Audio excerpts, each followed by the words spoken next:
going on in the grain market today? Well, Greg, a much better day today than yesterday when we saw the soybean market lose over 30 cents. Today we're seeing more of a technical bounce than anything else. Not a lot of fresh news out here to go along with the upside. I think it's just let's get this week over with and trying to find a little upside by the end of the day. Kansas City wheat July up 10.5 at 436.5. September up 10.5, 453 3/4. In Chicago, July wheat up 8 at 433 3/4, and September up 7.5, 446 3/4. July corn up 6 1/4 now, 372 1/4. December up 6 at 390. July soybeans up 10 3/4, 955.5. November up 9 1/4 at 954. Being animal agriculture, you can't be selfish. You have to take care of those animals before you take care of yourself. If I lose a baby calf, I beat myself up about it. I guess I feel like they're here to feed us, and I'm here to take care of them. Our end goal is to produce a safe product for the consumer. It is not just a job out here. It is a way of life, and we would like to preserve that way of life. The family-owned farms and ranches of Kansas. Care and respect practiced daily. The Franklin County Farm Bureau Association wants to take you away this summer. July 25th through July 27th, you'll stop at Merrimack Caverns on the way to St. Louis and Union Station. Then it's off to the Monsanto Research Facility for all new things in agriculture. And the trip concludes with a wine history in Hermann, Missouri, and a meet and greet with the world-famous Budweiser Clydesdales. Transportation, lodging, and meals are included, and a $50 deposit holds your reservation. Full payment due by June 15th. For more information, call Sharon at 242-4130. Crude oil so far today is up 98 cents at $50.64 a barrel. Gold is down $1 at $12.51.80 an ounce. And Tom Leffler of Leffler Commodities, what's going on at Wall Street? Stock market having a good day of upside, 160 points higher, 20,823. The dollar index, on the other hand, making new lows once again for 2017, down 61 points at 97.16. Listen for your next Farm News Report at 1:40 on KOFO. And now it's time for this week's edition of Your Town with David Potter on KOFO 1220 and 103.7 FM. KOFO 103.7 FM and 1220 presents Your Town with David Potter as we discuss current events and issues in East Central Kansas relevant to you. We invite you to join in the conversation by calling 242-1220, email potter@kofo.com, or share your thoughts on Facebook at KOFO Radio. Now, here's the host of Your Town, KOFO's David Potter. Hello once again, everyone. I am your host, David Potter. This is Your Town on KOFO. They keep letting me back in the studio, so I'm going to keep doing the show until I am ordered to cease and desist. Hey, good news, no politics today, though. None, zero. And for a couple of reasons. First, I think I got most of it out of my system last week, at least for now. And two, I don't really have anything to talk about, as the Kansas legislature hasn't really accomplished anything in the last 7 days. So even if I wanted to be political today, I would have nothing to go on. But hey, if you want to talk politics, you can. We'll be here to talk about whatever you want. If you'd like to call in, the number here, it hasn't changed, still 785-242-1220. And we'll always welcome your calls here on Your Town if you want to weigh in on what I'm talking about. If you've got your own subject you want to bring up, that's completely fine. We'll call it another Freeform Friday. Whatever you want to talk about, you can always tweet at me at David KOFO. My Twitter account has been about as active in the last 24 hours as it ever has been because of the topic I'll be discussing this week, a kind of a little-known story here and nationwide that I'll be talking about. Well, not many people know about it. Trust me, those who do seem to have some very strong feelings on it, so I'll get to that in just a second. But again, we'll be taking your phone calls anytime today, 785-242-1220 if you want to jump in. Again, doesn't matter if it's on topic or just whatever is going on in your town. That's the name of the show, Your Town. So if you want to call, 785-242-1220. So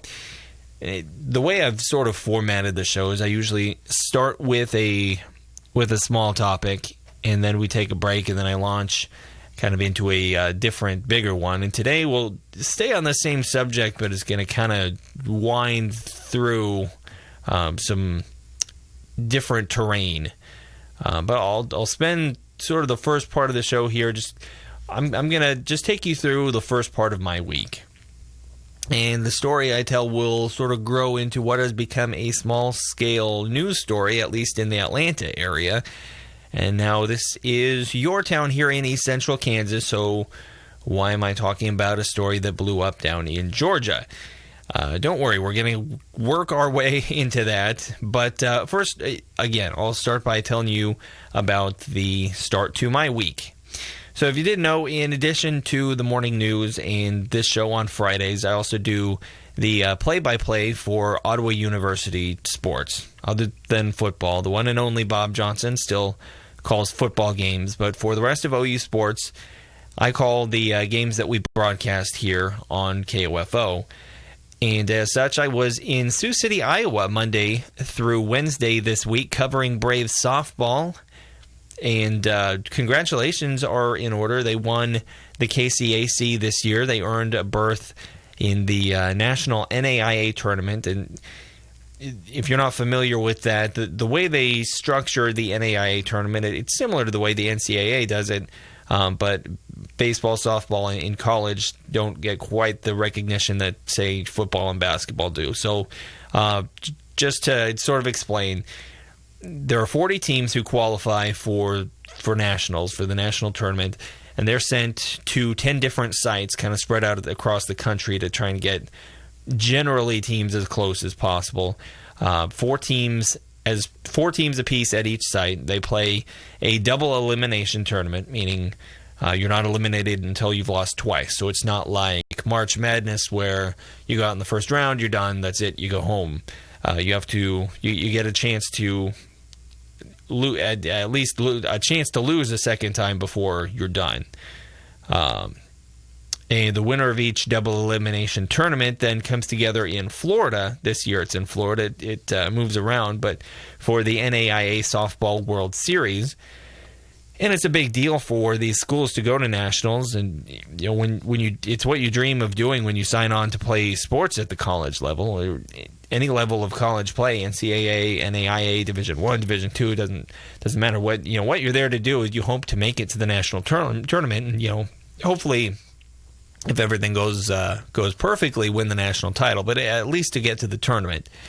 And if you're not a sports person, don't change the channel, and it won't just be an hour of technical sports talk. I'm just kind of setting the table here, but so that's where I was early this week with the team up in Iowa and covering the opening round of the tournament, where the Braves were the bottom seed out of 4 teams in Sioux City, meaning they were essentially ranked the lowest of the 4 teams who were there. The 4 teams were Morningside, who's located in Sioux City. It's their campus. Then Reinhardt, which is from Georgia, Jamestown from North Dakota, and then Ottawa. So in their first game Monday, they had to play the host team, the 10th ranked team in the country, Morningside College, at their home campus. And Ottawa beat them Monday 1-0 in a pitcher's duel. It was fantastic pitching performance by first team All-KCAC pitcher Molly Morgan and first team All-KCAC first baseman Elisa Valenzuela hit a home run. That was all the Braves needed. So a great game. The Braves, the bottom seed coming in, knocked off the highest ranked team in their site in the tournament.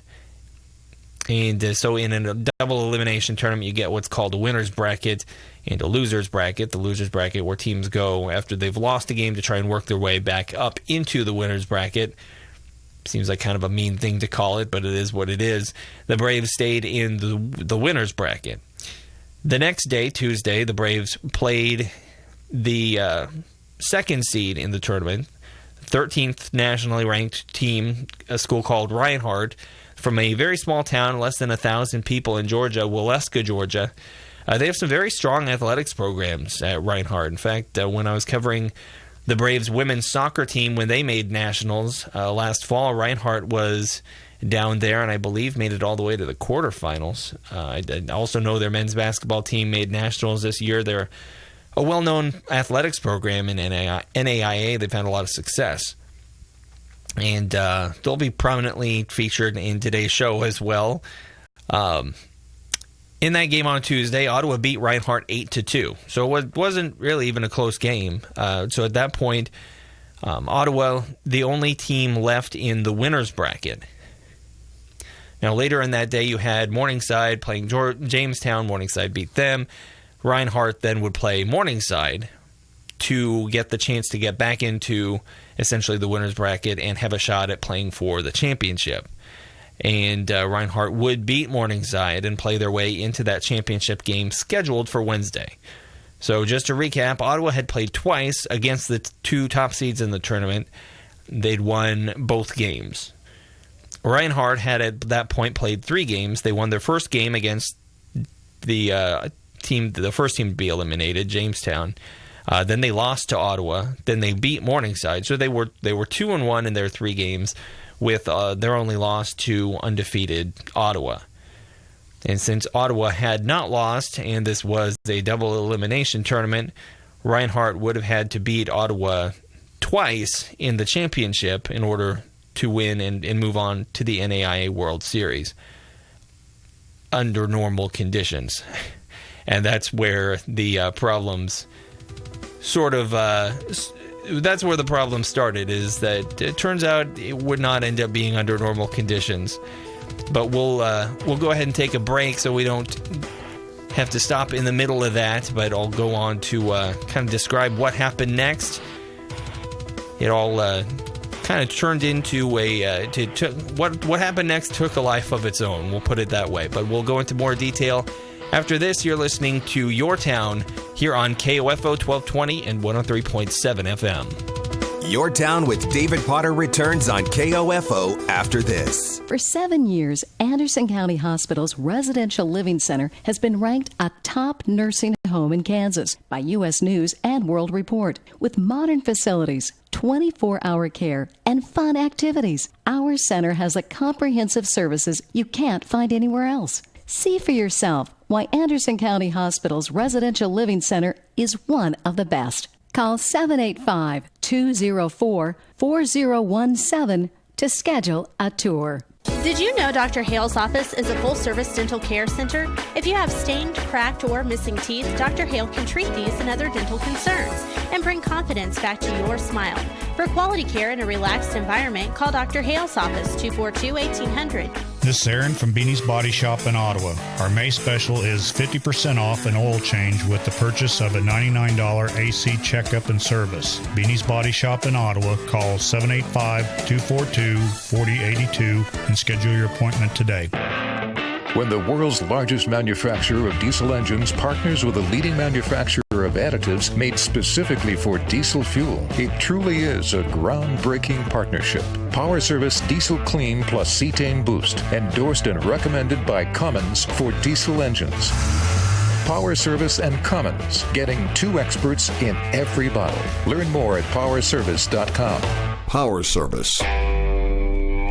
Made just for diesels. You're listening to Your Town with David Potter on 103.7 FM and 1220 KOFO. It's not a garden, it's a canvas. And this spring, the Home Depot has everything you need to fill it with colorful annuals. Like 1.56 pint proven winners annuals, special buys at 3 for just $12. Add a splash of red here, orange and yellow there. Turn that patch of dirt into a work of art and paint yourself a landscape. Get a fresh take on spring with colorful select proven winners annuals, 3 for just $12, now at the Home Depot. More saving, more doing. Valid through May 31st. It's Macy's Super Saturday Sale. Save on bras and panties from Bally, Maidenform, and more. Buy 2, get 1 free during our Fit Matters event. And save 35 to 55% on select fine jewelry. Plus, get an extra 20 or 15% off with your Macy's card or savings pass. Hurry in to Macy's Super Saturday Sale, going on now. Plus, Plenty members can earn points every day for savings at Macy's. Savings off regular and sale prices, exclusions apply. When you're hiring for a growing business, you don't need lots of candidates. You need the right candidates. You need Indeed.com. With an algorithm that positions your job post where quality candidates are and screener questions that help you zero in on the best talent. Indeed.com, the site proven through an independent study to deliver 5 times more hires than any other.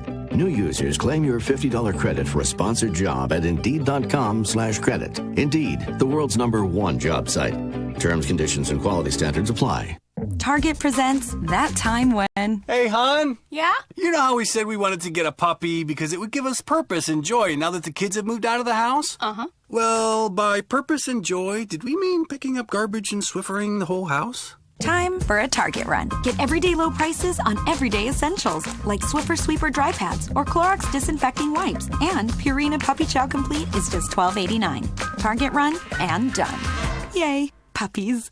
Pricing and availability may vary. Tired of the same old routine and ready to make a change in your career? KOFO will be filling the position of Morning Drive News Anchor. And it could be you. No experience is necessary. Training is available. If you like to write, read, and have a good grasp of grammar, if you can maintain crucial deadlines, work in a fast-paced, moment's notice environment, monitor sources for breaking news such as Scanner and social media, and if you work well alone as well as a team member, email your resume to KOFO at KOFO.com. No phone calls, please. KOFO is an equal opportunity employer. It's Your Town with David Potter on 103.7 FM and 1220 KOFO.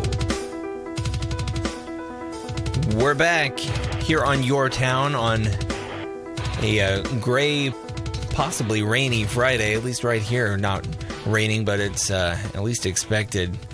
If not this afternoon, then tonight. And fortunately, at least the Ottawa area was able to avoid the severe weather last night, but I know there were other parts of the listening area that weren't so lucky. I know there was large hailstones and significant hail damage up near Baldwin. I think out west of Ottawa, there were some strong storms as well. So hopefully everyone out there is okay and does not have a whole lot of property damage to try and work through their insurance with.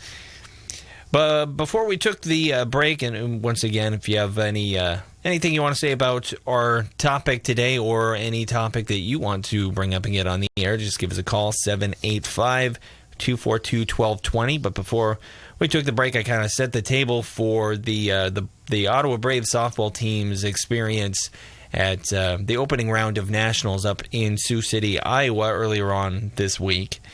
And so at this point where I left off, we've got Reinhardt, who had lost 8-2 to Ottawa on Tuesday. They'd worked their way back up out of the loser's bracket and into the championship game. So under normal conditions, the Braves, if they win in that first game, then they win. It's over. If they lose, since it's a double elimination tournament, and both they and Reinhardt would have only lost a game apiece, then they would have to play a second game.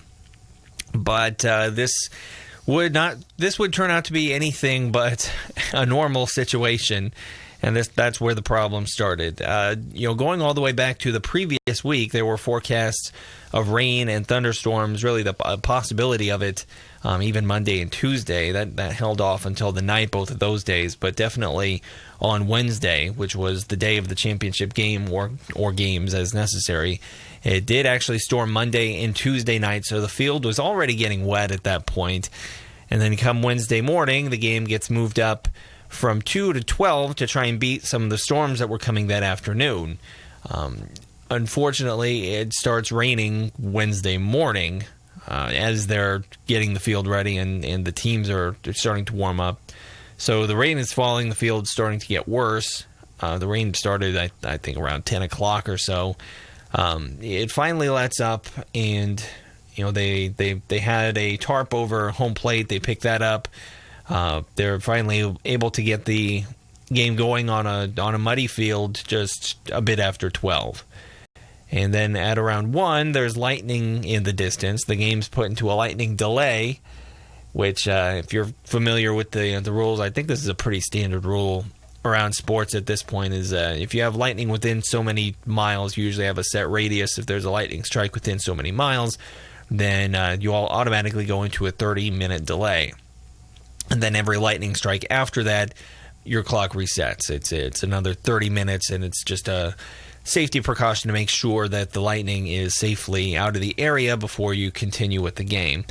At that point, it was tied at 2 in the third inning. It's a tie game, and things basically unravel from there. Just wave after wave of storms move through the area. It's pouring rain most of the afternoon. And with all these thunderstorms coming through, you didn't really go a minute for a lot of the afternoon without another lightning strike. So each time that happened, the clock is getting reset. So when it's all said and done, it's after 5 o'clock when the storms are actually moved out of the area and the sun starts to come out. And the site administrators and grounds crew was actually able to go out and survey the field without it still actively pouring down rain on them. And the field was soaked, and there was standing water around each base. You could barely see home plate. There were puddles in the outfield, on the warning track. And given a few hours, maybe the grounds crew could have gotten it into somewhat playable condition. It was evening, and they were going to run out of daylight at that point. And the field didn't have lights, and that's an issue unto itself. And I'll leave that alone for at least right now, but that's kind of an issue, a point of contention, we'll say. But the field was not equipped with floodlights. Those light banks that you see at stadiums are surprisingly expensive, not only to purchase, but they suck up an enormous amount of electricity. Having umpired for several different organizations, I've been told how much it costs just to run those lights for a night, and it's an incredible expense. So some places just simply don't have them. They opt to only have day games. In fact, Wrigley Field, where the Cubs play, didn't. I believe it was the 2000s before they installed lights at Wrigley Field. That's a Major League Baseball park. They just opted to have day games instead. But every administrator and umpire involved gets together. They have a very long conversation out on the field, and then behind closed doors again in the press box. And while they're talking, I spoke to and overheard a number of parents on both sides, and there was a lot of concern with so much riding on the game. I can tell you the Ottawa parents were generally concerned that they were going to try and squeeze the rest of the game in on a waterlogged field where, if it's wet enough, you're hardly going to be able to hold on to the ball. And if Reinhardt won that, OU, by NAIA rules, would have been eliminated, even though they'd only lost once in a double elimination tournament. If they're only able to get the one game in, they just take the result of that one game, even if the team that prior to that hadn't lost is on the losing end, because there's no way they could have played or really even started a second game in this situation. So the folks on the OU side, and I would assume the players, were all concerned that they're going to have to play it out on a sloppy field, and then if they didn't win, they were going to get shorted that opportunity to win the next one. And then on the Reinhardt side, everybody knew that if they didn't get that game played, by rule, Ottawa advances by default, because they had already beaten Reinhardt. They were the only team out of the four to stay in the winner's bracket. They were the only undefeated team. So there was palpable tension on both sides, and the site administrators knew they had potential for kind of a powder keg situation no matter which decision they made there. Well, if you haven't heard, the Braves are in the NAIA World Series. The field was ultimately deemed to be unplayable, and because Ottawa had beaten Reinhardt and was the only undefeated team in tournament play, they were awarded the trophy. And I'm not here to take sides. I mean, I'm OU's play-by-play broadcaster, so no one would give me any credibility on that anyway. So those were the circumstances. OU was the only undefeated team there. Reinhardt had legitimately played their way into the championship. By rule, it was decided that the Braves would get the trophy and get the trip to the World Series, just by virtue of being the team in the winner's bracket. Needless to say, there were some angry individuals on the other side. The administrators who had made the decision were confronted. There was shouting. There was some profanity. There was some additional security. There were no actual incidents of violence or harm that should be noted. It was just precaution, but it was just a mess of a scene. And I had a 5-hour drive ahead of me, so once the action started to die down, I left. But yesterday I found out that it didn't really end there. So nowadays, it's pretty common for people to express their thoughts on just about anything, really, on social media. When a lot of people have the same thought, then that can turn into sort of a social media mob. And a number of people on the Reinhardt side started a hashtag on Twitter. If you're familiar with Twitter, a hashtag is essentially a pound sign that you put in front of a word or combination of words to get to make it easier to search for and find, and basically kind of group tweets or status updates, whatever you want to call them, together. And the NAIA was getting the brunt of a lot of angry tweets. They had actually tweeted out a statement of their own saying, obviously it was disappointing to one side, but a decision had to be made due to the weather conditions and due to the condition of the field. Not going to say what the hashtag is because my point's not to draw any additional attention to it. If you're motivated and you know how to use Twitter, you could find it. Much of it appears to be players, parents, former players, students, parents probably being the most vocal of those on social media, but enough people jumped on the bandwagon, and it should be noted that it's not anything officially sanctioned by the school. This is all individuals doing this on their own. Enough people jumped on the bandwagon, though, that they actually got an Atlanta news station to air a 2.5-minute segment on their nightly news last night. And look, let me just say, I feel for the Reinhardt players. I do. Student athletes put in a ton of work. And for some, between school and training and practicing and playing and travel, it's basically their whole life while they're in college. And you don't get to a level of success where you're nationally ranked the way Reinhardt was without a lot of work and dedication. And I'm sure it had to be devastating to find out that they weren't going to be able to finish the only path they had to go to nationals. I'm sure they were crushed.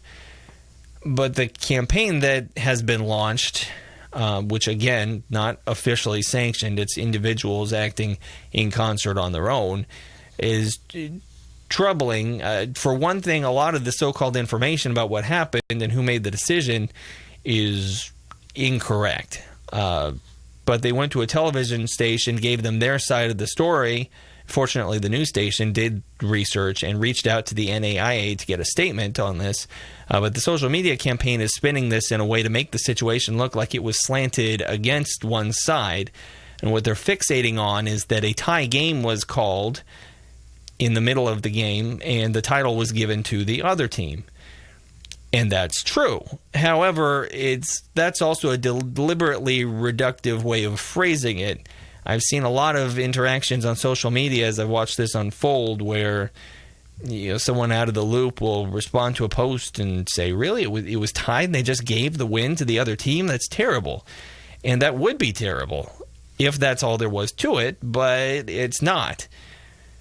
And look, it's really unfortunate that it poured all afternoon, and it's unfortunate that large areas of the field were underwater. And to their credit, the Reinhardt players were motivated enough to go out onto the field with cups and buckets to try and drain some of the standing water. But, of course, you go on social media and people are claiming that they had fixed the field and they had successfully drained the water. And look, I was upstairs in the press box with sort of an aerial view of the field, and there were pools of standing water in at least a dozen places on the field.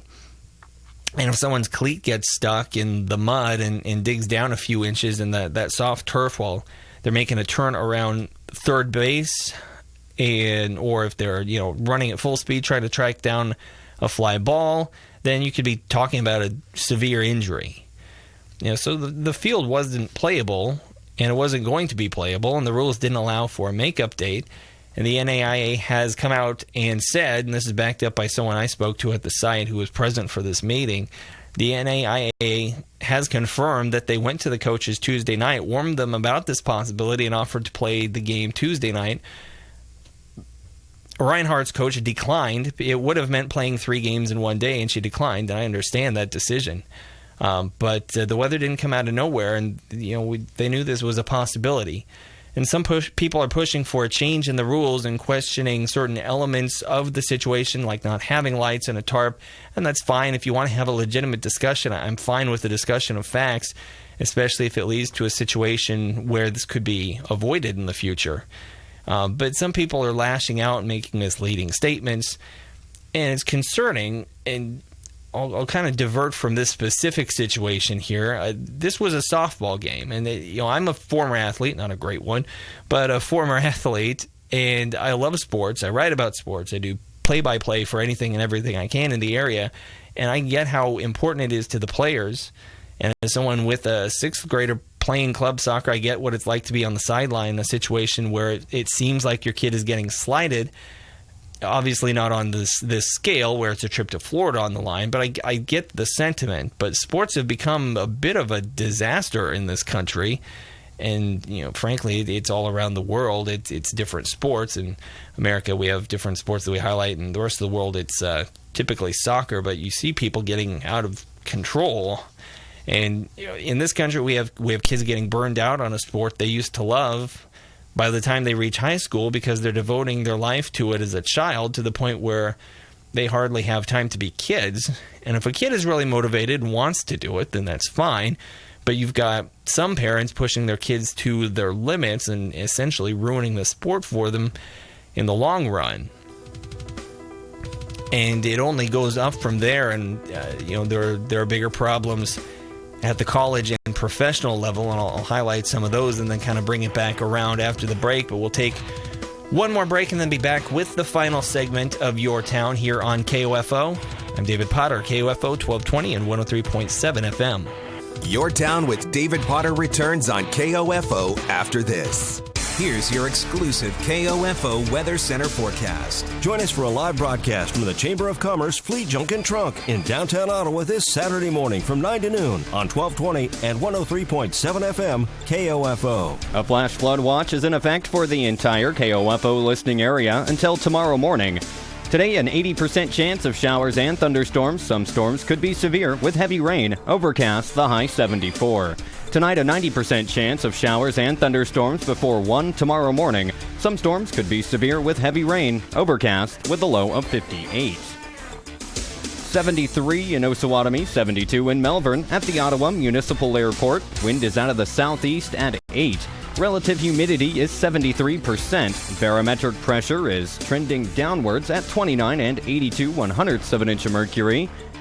And it's overcast and 73 at 1220 and 103.7 FM KOFO. We've said it before, but it's worth repeating. When you sit down for dinner with us at the Brandon Iron, you're going to feel right at home, and you won't leave hungry. Let our friendly staff treat you like family at the Brandon Iron Bar and Grill, Highway 59 in Princeton. Ladies and gentlemen, the next auction at the Eastern Kansas Auction Barn is Saturday, May 20th, 10 a.m. This 2-estate plus consignment auction will take place inside our barn at 115 West Keokuk. On the auction block, Ford 1500 diesel tractor, 5-foot mower, Land Pride 5-foot finished mower, 5-foot Land Pride blade, all 3-point, 12-foot tilt bed trailer, E-Mart commercial mower, and more. Online at kansasauctions.net. Call Daryl 785-241-0208. Oh, you bought it. Finding great people to hire can be like, well, trying to find a needle in a haystack. It's time to try ZipRecruiter, where 80% of jobs get a qualified candidate in just one day. How? Using powerful technology, ZipRecruiter matches your job to the right candidates fast. So, while other companies might deliver a lot of hay, only ZipRecruiter finds you the needle in the haystack. And right now, you can try ZipRecruiter free. Just go to ZipRecruiter.com/find for your free trial. ZipRecruiter.com/find. When the world's largest manufacturer of diesel engines partners with a leading manufacturer of additives made specifically for diesel fuel, it truly is a groundbreaking partnership. Power Service Diesel Clean plus Cetane Boost, endorsed and recommended by Cummins for diesel engines. Power Service and Cummins, getting 2 experts in every bottle. Learn more at powerservice.com. Power Service. Made just for diesels. Here's a little ditty about that John Deere mower deck that mows faster, better. It's not how fast you mow, my friends, it's how well you mow fast. If you just mow fast but the yard looks bad, then you got a lot of ugly grass. You need a John Deere to take care of your yard. You need a Z-Track Z3 45R. It's not how fast you mow, my friends, it's how well you mow fast. The XL deck's got more capacity for yards like yours that get to grassity. Want to mow well in a higher gear? See a John Deere dealer, nothing runs like a deer. It's not a garden, it's a canvas. And this spring, the Home Depot has everything you need to fill it with colorful annuals. Like 1.56 pint proven winners annuals, special buys at 3 for just $12. Add a splash of red here, orange and yellow there. Turn that patch of dirt into a work of art and paint yourself a landscape. Get a fresh take on spring with colorful select proven winners annuals, 3 for just $12, now at the Home Depot.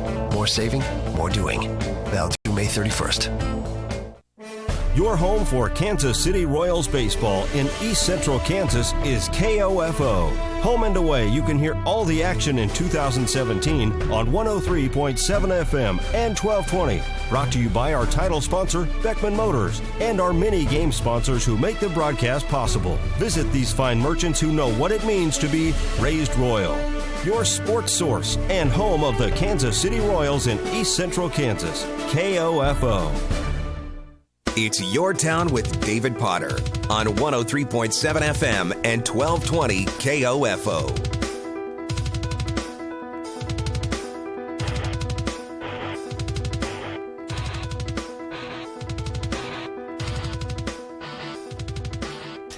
And welcome back to Your Town. I'm David Potter here on KOFO, and we're rounding out the show today, and we've been talking about the situation that OU softball found themselves in this week, and that their opponent Reinhardt found themselves in, and just notified by our own Brian Long that this actually happened at the national tournament or the regional tournament for American League in baseball last year, where a rainout essentially ended up determining the team that moves on. And as you may know, he's the coach of Ottawa's Legion team, and his thoughts are basically that you play with the rules that you're given. But to kind of move it to where I was going before the break, you've got a point in this country where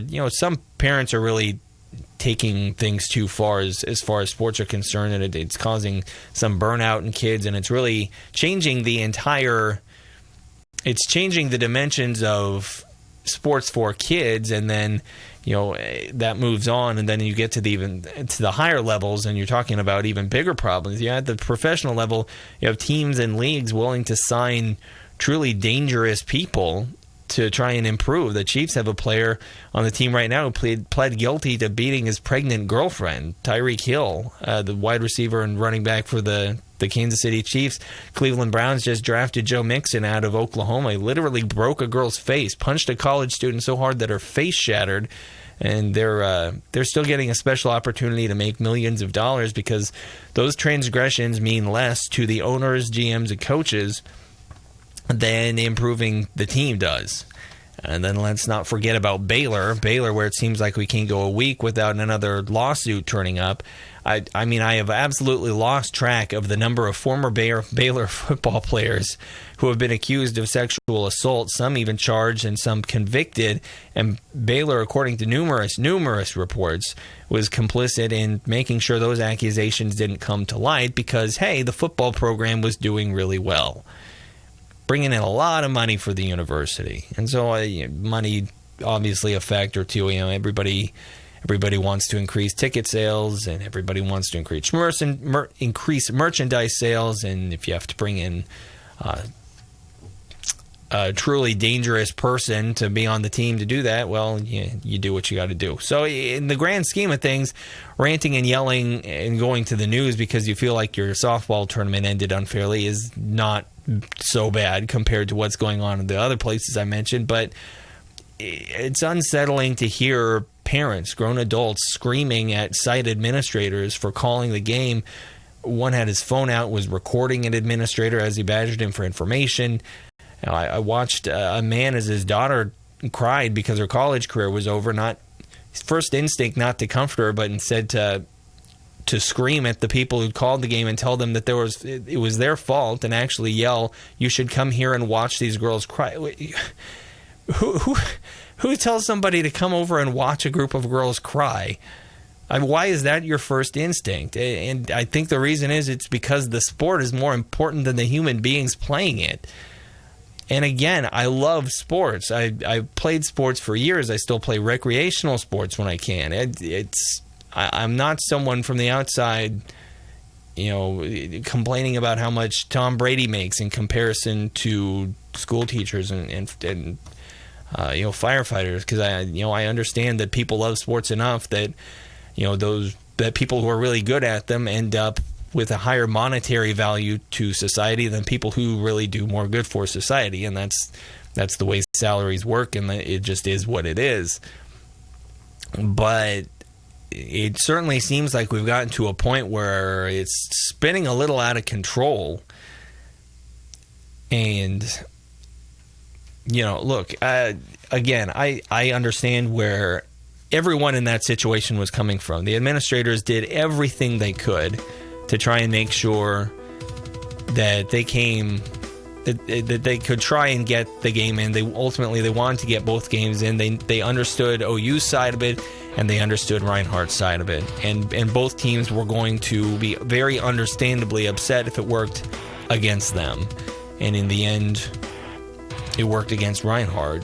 And I understand and admire the passion that they have for their team and for what happened. But at the same time, we've got a news story running on this because somebody feels like a tournament ended unfairly, and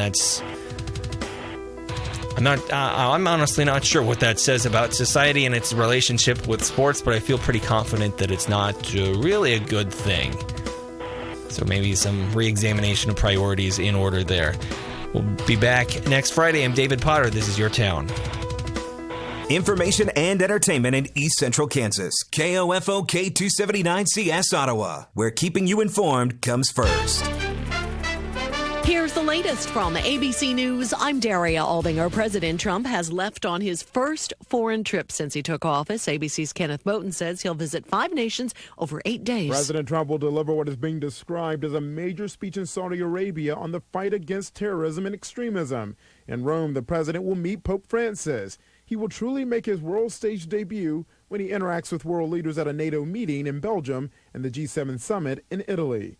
Kenneth Moten, ABC News, the White House. The first stop will be Saudi Arabia. Riyadh's getting a makeover. U.S. flags are fluttering everywhere. New palm trees have been planted. Streets have been cleaned, and new spotlights on monuments and buildings have been installed. Even in the mosques, the tone is different.